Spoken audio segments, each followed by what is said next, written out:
Well, friends, I grew up in the church. My father's a Baptist pastor, and so I literally grew up in the church. I loved watching Caleb and some of the other kids running around here in the first, because that's how I grew up. I grew up running around in church. In fact, so much so that I lived in a parsonage next door to the church, and Sunday school was literally on the first floor of our house. So I would roll out of bed, go down to Sunday school, and I loved Sunday school. Maybe some of you can remember these days when we had flannel boards. Did you ever grow up on a flannel board? So they had these flannel boards and characters. And to me, for too many years, the Good Samaritan story was kind of this nice story that I grew up on a guy that was really compassionate and helped somebody who was in need. And it is that, but I think it is so much more. And I want to explore the more today. But as I think back to those Sunday school days, I'm a little disturbed now that I'm a little older. Now, what David didn't tell you is that I'm a lawyer. So thank you for welcoming me anyway into the church. I'm also a pastor, but I love lawyers. And what bothers me about that Good Samaritan story and that felt board is I can remember different characters that were put on that. I can remember this priest that we're going to talk about, the Levite. I remember the Samaritan, and even the donkey and the injured Jew. I even remember some rocks that those robbers were hiding behind, potentially. But there was one person missing. And you know, you started it with the scripture today when you read, the person missing was the lawyer. Come on, the lawyer, we wouldn't even have the story without the lawyer. The fact that he was a lawyer is pretty important in Jesus addressing what the true law is that lawyers of the day and religious leaders of the day, religious leaders, priests and Levite, missed the heart of the gospel message that Jesus was always trying to proclaim. And so he's going to respond to a question from the lawyer to set up the story. And I think that it's so important that we were going to see that the Good Samaritan story, to me, is all about, your first point, the gospel and justice. Now, we don't normally think of it that way. Again, we typically think of it as a parable on compassion, but it is much deeper than that. It's about the gospel and it's about justice. The gospel, because why I like lawyers, and people always laugh when I go around the country and say how much I like lawyers, but I do, because lawyers ask good questions. And this lawyer wasn't asking a good question. He wasn't even asking a great question. He was asking the question. Teacher, what must I do to inherit eternal life? Friends, that's the question every single one of us must ask and confront. Now, we can choose to make our own path toward heaven. We can believe that there is no heaven. But that is the question, and it is the gospel question. What surprises me in Jesus' answer is it's not the Sunday school answer I grew up on, right? I grew up on memorizing the Romans road as a path to salvation, and among them being, if you confess with your mouth that Jesus is Lord and believe in your heart that Christ raised him from the dead, you shall be saved. And I would follow that up immediately with Ephesians 2:8 and 9, right? For by grace you have been saved through faith, and that not of yourselves, it is the free gift of God, not of works, lest any man should boast. See, I would think, like the lawyer that day, I would think I know the answer, because lawyers, we think we know the answers. But that's not the answer that Jesus said. In fact, Jesus just turns it right back on him. What does the law say? Well, the lawyers hung out with other lawyers. We tend to do that. We tend to travel in packs. And in the Gospel of Mark, another lawyer asked Jesus this question, and Jesus gives the answer, because this wasn't a common answer in the day. Jesus gave the answer of love the Lord your God with all your heart, mind, soul, and strength, and love your neighbor as yourself. So he's parroting back what the teacher has said. Jesus says, absolutely, do this and you will live. But that's not satisfactory, because the lawyer wants to justify himself, because the lawyer believes that there must be limits on love. See, the lawyer knows the law. He knows Leviticus 19 that Jesus is quoting from when he says, love your neighbor as yourself. And he knows within that passage, it's a little confusing because part of it seems to apply only to Israel. And other parts talk about the immigrant and other groups. And so there's debates on, okay, well, what are the limits to this? And there are always limits. In fact, the religious elite of the day came up with 613 rules that limited different conduct, what you could do. Always why Jesus was even challenged for healing on the Sabbath, because, hey, there are these rules on what you can or cannot do. So the lawyer wants to put limits on love, and Jesus will have none of it. Jesus is going to say there are no limits to love. In fact, if you want to understand the gospel, you need to understand that I am the way, the truth, and the life. No one comes to the Father but by me. He's never going to say anything different than that. But he is going to say that if you truly believe, and if you truly receive, and if you truly follow me, then you are going to be known by your love. That's what he's going to tell his disciples. They will know you by your love. And there are no limits on that love. So he is not going to allow the lawyer to limit love. And that's really the story. The story he sets up with the two people that the lawyer would have most identified with, the priest and the Levite. They miss the opportunity to love a neighbor. And the last person on the planet that the lawyer would have looked to as the person to stop and serve, a Samaritan, the Jews hated Samaritans. That's the individual Jesus is going to use to demonstrate love. And to demonstrate, I will say, as we go through this, justice. Now, in our second, so I want to move on to our characters there, the priest and the Levite, because our second point is that the priest and the Levite missed a divine opportunity. Now, in the ESV that you read, it does say by chance, and in the NIV it says it just so happened. In the Greek, that word chance or happenstance really means divine opportunity. So Jesus is telling the lawyer that there was a divine opportunity given to serve a vulnerable neighbor who needed help on the Jericho road of life. And the priest and the Levite missed that opportunity. The Samaritan stopped and took the most of that, made the most of that opportunity. And too often, I think that's just what happens to us today. I think we miss the opportunity to serve neighbors. Sometimes it's because in both instances it's important that Jesus said that they saw the man, but passed by on the other side. But I wonder what it means to see, because so often we see there's all kinds of injustice in our world right now. It's so big, it's so vast, that sometimes I think we miss the specific individual right before us. Sometimes I think we just miss different things around us. We see, but we don't see. So I can remember a time, now my wife is with me, Helen, this morning, and we've survived, you can praise us, we survived twin sons. They're all grown up now. But when they were little, twin sons are the definition of original sin. Because when they were 2 years old, my wife made the mistake, she probably didn't make it again, of leaving them home alone with me. So I think it's fantastic that they're in their room and they're quiet. Now, any parent probably is already well, that's trouble. How in the two twin boys, 2 years old, quiet, that's not a good thing. But I was deep in thought, I'm sure, reading my Bible. Actually, I was watching a Bulls game. But, and these two little tyrants, they learned how to climb on top of one another, to work together to get a snow globe that was way up high, out of their reach. I thought that was safe, but no, they conspired, they figured out how to get it, but they knocked it off, it was made of glass, it falls, it breaks. Now, Joseph, one of my sons, grabs it and cuts his hand really badly. Daniel doesn't have much compassion for his brother. He thinks this is really cool and that it's automatic red paint. And so he takes his brother's hand and paints a wonderful mural on the wall in blood. It is, of course, at exactly that time that my wife returns and is understandably mortified. It's how could you miss this? It's right here. You're in the house. How could you miss something so obvious? And friends, I'm just telling you that can happen to us. And in that instance, I will also tell you, you cannot wash blood off. So I had to paint over this wall. We still live in the same house now, 22 years later.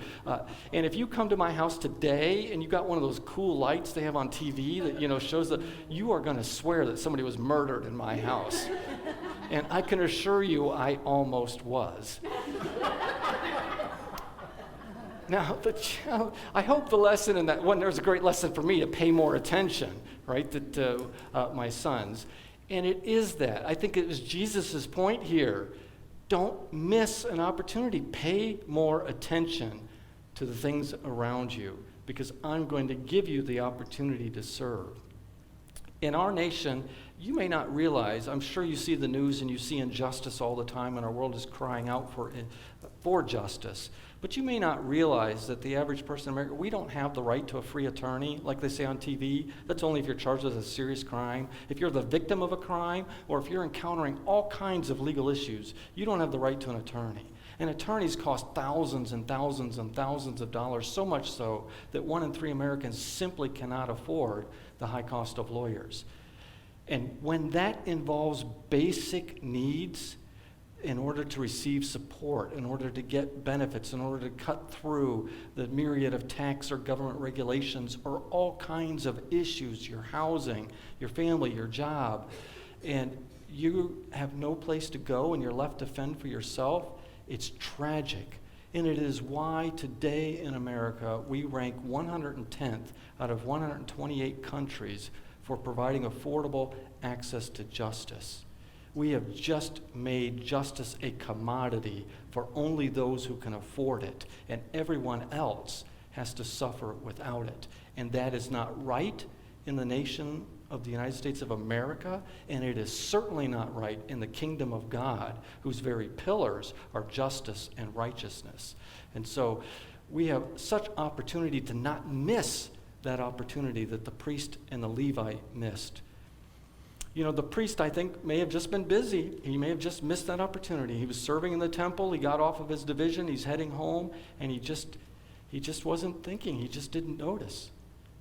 The Levite may have been afraid. You know, the person that the Bible tells us that he's left half dead. He's beaten within an inch of his life, stripped naked. This is clear injustice. It wasn't just that he was robbed. He was robbed and beaten, his dignity stolen, and left to die. And the Levite might have been afraid. He might have thought maybe he deserved it. And too often, that's what we think of our neighbors. Maybe they made bad choices. But friends, if you're a Christian, then you've already admitted to God that you made bad choices and he had to save you from them. Why should we stand as judge, jury, executioner, whatever, over other people that need our help? People like Yvette. Yvette was a grandmother in the city of Chicago, down here in North Lawndale neighborhood, a poor neighborhood in Chicago, and she lived in Section 8 housing. She received an eviction notice because the landlord said that she had a drug dealer over, he was seen in the area, and that somehow she had something to do with this drug dealer. I mean, she's a grandmother with a 6-year-old autistic grandson, had proof of receipts that she was way across town at the time, had nothing to do, no interaction with this person, but this big company was filing eviction proceedings against everybody because they wanted to convert everything to high-end condominiums, and had just served eviction notice on all of the residents because this guy had been seen in the area. Well, what's Yvette going to do? She doesn't have resources, and she doesn't know how to fight. She tries explaining it, but they won't listen to her.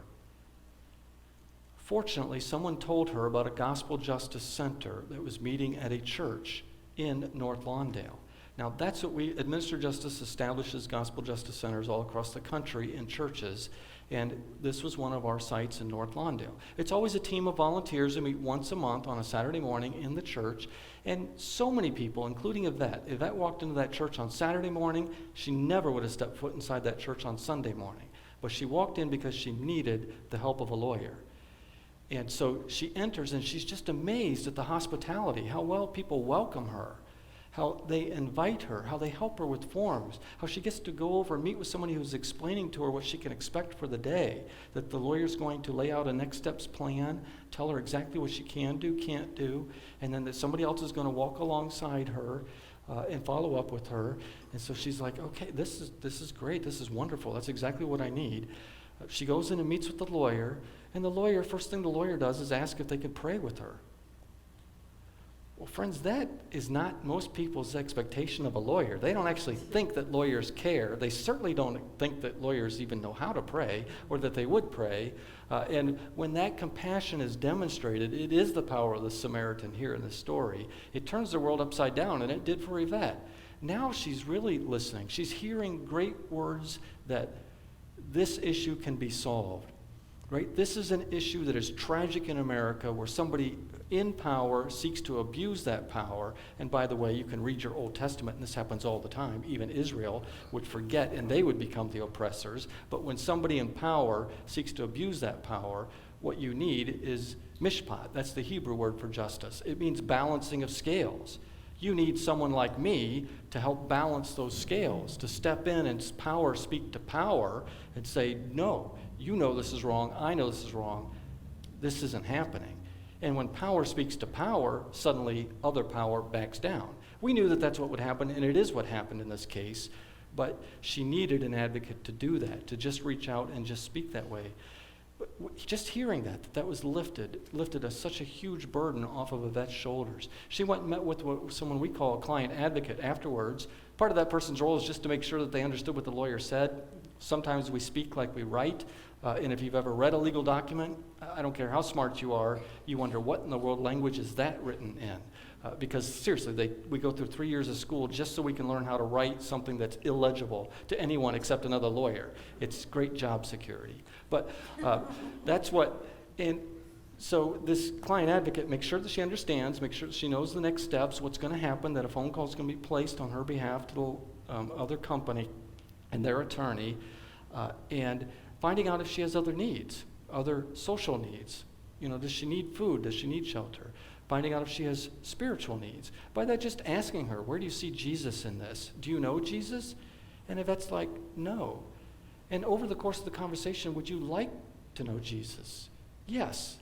And Yvette prays that day to accept Jesus Christ as her Savior. She and the advocate are just embracing, they're praying together, they're crying together. Yvette and her autistic grandson are now a part of this little church in the city of Chicago, and she just leaves with a burden lifted, having met her Savior, having received practical help, and knowing that now she's not going to be evicted. But much more importantly, knowing that she now has a mansion in glory she can never be evicted from. And that is the power of a gospel justice that brings practical justice with the hope of the gospel and brings those together. And that's what it means to do justice. And that's what Jesus is trying to demonstrate to this lawyer. And our next point is really that the Samaritan shows this. The Samaritan demonstrates what it means to administer true justice. Now, I get that from our founding verse. So when I started Administer Justice 21 years ago, my wife had written for me little Bible verses, 365 of them on cards as a Christmas present.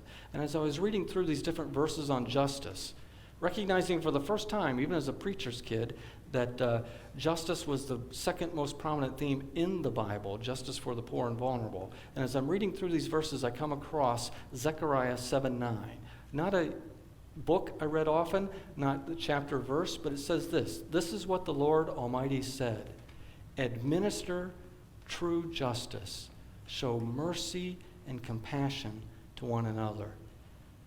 And that is exactly what the Samaritan did, because it was more than just a handout or something. He spent time and money, 2 days' wages. A denarii is a day's wage. 2 days' wages he's going to pay, promised more. He's going to take time out of his busy schedule to take this man upon his donkey, use the resources that he has, the oil and the bandages, take him to the inn, spend time the rest of that night to the next day to see this injured neighbor restored and on the path toward restoration. And God, to administer true justice means showing that kind of mercy and compassion that even the lawyer recognized it's the one that showed mercy, the one that showed compassion. And it's an opportunity for us to spend our time. Now, I invite individuals to spend 4 hours once a month at a church on a Saturday morning as part of a support team, just as I described, coming alongside vulnerable neighbors to see them restored, to bring the help of a lawyer and the hope of God's love through the home of the church into people's lives. But it took someone to lead that effort, and I have to tell you that I am no hero. The last thing in the world I wanted to do was leave a very lucrative law practice that I had and sell all that, join the ranks of the poor, become poor to start this ministry 21 years ago. Remember, I just had twin sons. So I had twin sons. My wife is staying home with them, and I am the senior partner of a very successful law practice. Multiple offices, lots of lawyers. argued cases all the way to the United States Supreme Court, and I was doing very well. But in the midst of that, I saw the needs of my neighbor. And I wanted to be the priest and the Levite. I really did. I wanted to walk past those needs. But God pulled a Jonah on me. So as I ran from God, he put all kinds of conflict in my law practice, lots of lawsuits, trying to buy a couple of buildings, that falls apart, hire other people, that falls apart. Everything in my life was falling apart because God was like, no, I need you to go to Nineveh. I need you to enter into this space. I need you to take Administer Justice full time. And so I did. But friends, I'm not going to tell you that was easy, because I found myself now alone, just kind of like Jonah. It wasn't as smelly as the belly of a fish, but it was a little dinky 8x10 office with borrowed furniture, borrowed office, and I'm all alone, and I'm so angry at God. I'm angry that he took away my title, senior partner, my money, all that came with that, my prestige, my.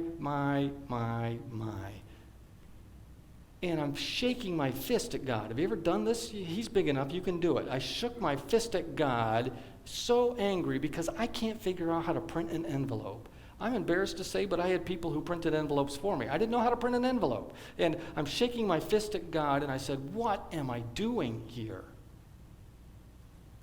And friends, I'm not crazy, but God answered. He said, my will, for whatever you do, for one of the least of these, you do unto me. And that wrecked my life.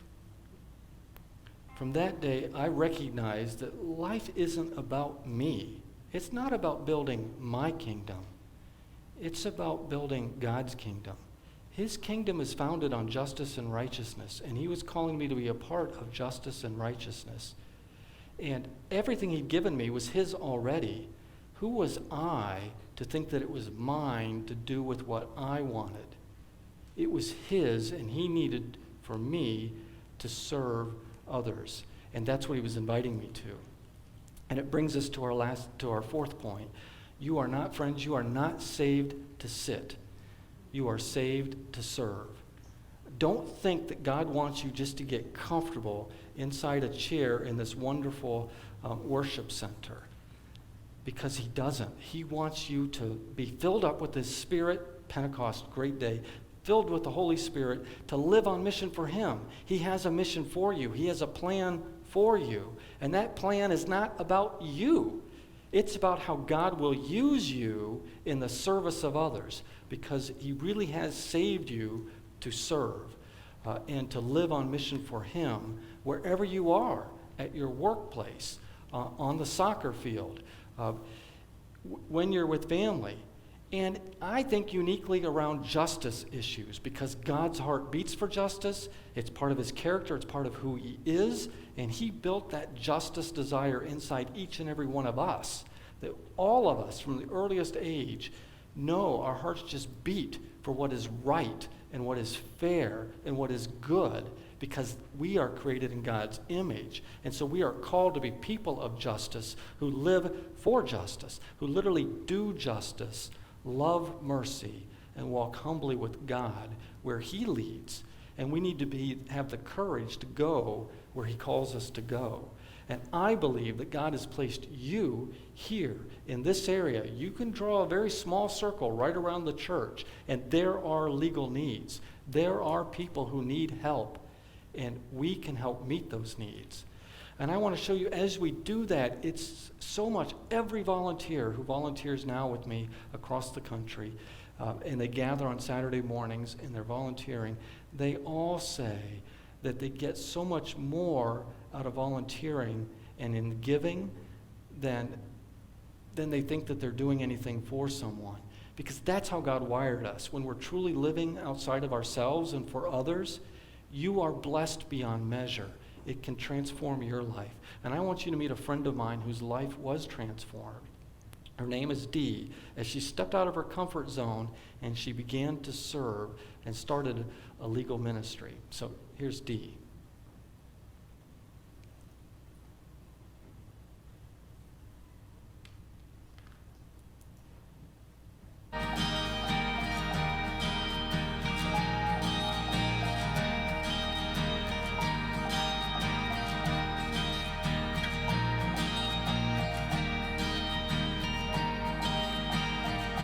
was trying to focus and clear my head before I started what would be a busy day of being a stay-at-home mom with our 2 young kids. I couldn't focus because of the lingering conversation I had with my husband a few days prior. He had been approached by a fellow church member at Christ Community Church who thought we would be interested in meeting with some higher-ups to find out about starting a church legal clinic. I immediately and emphatically said no, not giving him a chance to explain. I stopped practicing family law in 2007 and never missed the contention, anger, stress, anxiety, panic attacks, and busyness of that life. I did not like the person I was when I practiced law, and I wanted to forget it all. However, what I was about to learn is that God can and will use the worst experiences of your life and turn them into something amazing. As I sat there before the sunrise, I recalled a book that a friend had mailed to me a month earlier titled Gospel Justice, Joining Together to Provide Help and Hope for Those Oppressed by Legal Injustice. The author, Bruce Strom, founded the organization Administer Justice, which just happens to be the same program that our church had approached my husband and me to implement. When I received the book in the mail and read the title, I threw the book to the side and selfishly thought, I want nothing to do with law ever again, especially not helping the poor and oppressed. But on this specific morning, I couldn't just throw the book to the side. I had to open it. 3 chapters of gospel justice later, what some would call guilt, I call conviction, and it set into my heart and I had tears in my eyes. I knew I couldn't hide anymore. I had no choice but to do what God had created me to do, to help others using what I already possessed, a law degree. In a matter of minutes, my whole life path made sense, and all the pieces of the puzzle came together. Why I chose to go to law school, why I practiced family law, why my husband and I had chosen to attend Christ Community Church, why my friend had mailed to me Gospel Justice, and why my husband works in legal staffing. Fast forward 9 months and numerous meetings with leaders at Christ Community Church, meetings with the founder and staff of Administer Justice, then recruiting attorneys, paralegals, prayer partners, and interpreters. And now there is a once-a-month legal clinic on a Saturday morning at Christ Community Church, providing help and hope to low-income individuals who cannot afford legal resources. Each clinic morning, attorneys, paralegals, interpreters, and advocates join together as a team to make each client who walks in the room feel important and cared for. After being greeted and offered coffee and fresh baked treats, the client fills out paperwork. They go into their scheduled 45-minute appointment with an attorney to discuss their legal issues. Usually the legal issue is just one of the many struggles they are facing. Most of these people are struggling in many ways, including physically, emotionally, spiritually, or financially.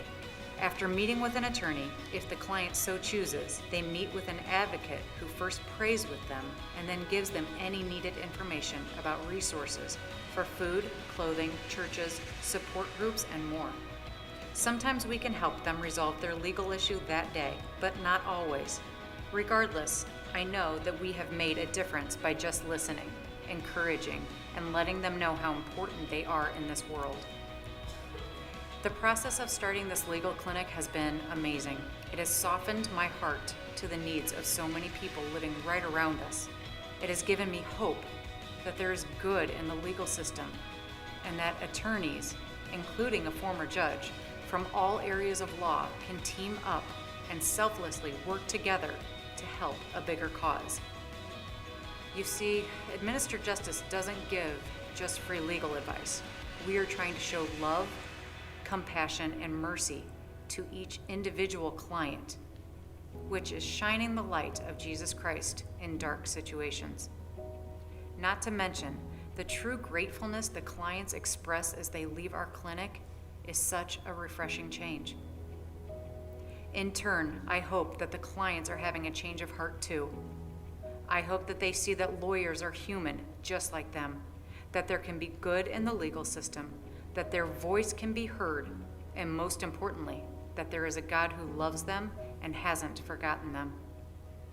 We, as attorneys, have been given so much power by knowing the law, and I personally want to use that power for a lasting and life-changing impact.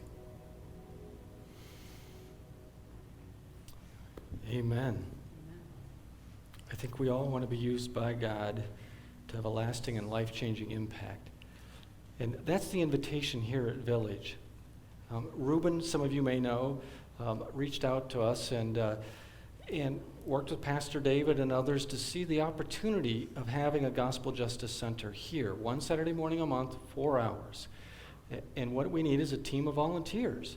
9 people, not just the lawyer. We'll reach out to the main campus here and bring in some lawyers, but others to be able to volunteer, to come alongside neighbors, to really bring that hospitality, the welcome, the heart that you see, to be a part of a team that supports, that does justice, loves mercy, and walks humbly beside people.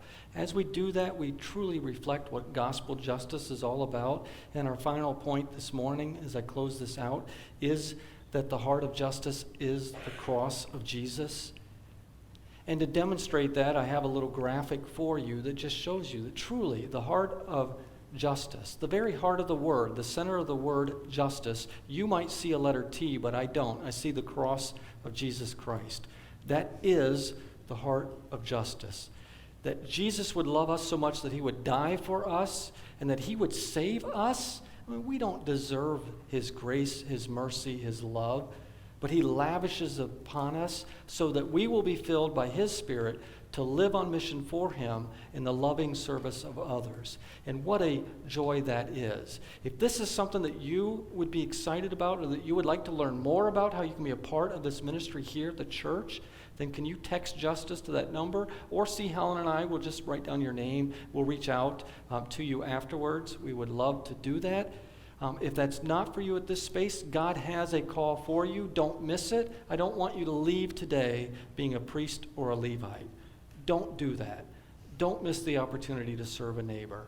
Be a Samaritan, reflecting the great Samaritan as you hear the words of Jesus and go and do likewise.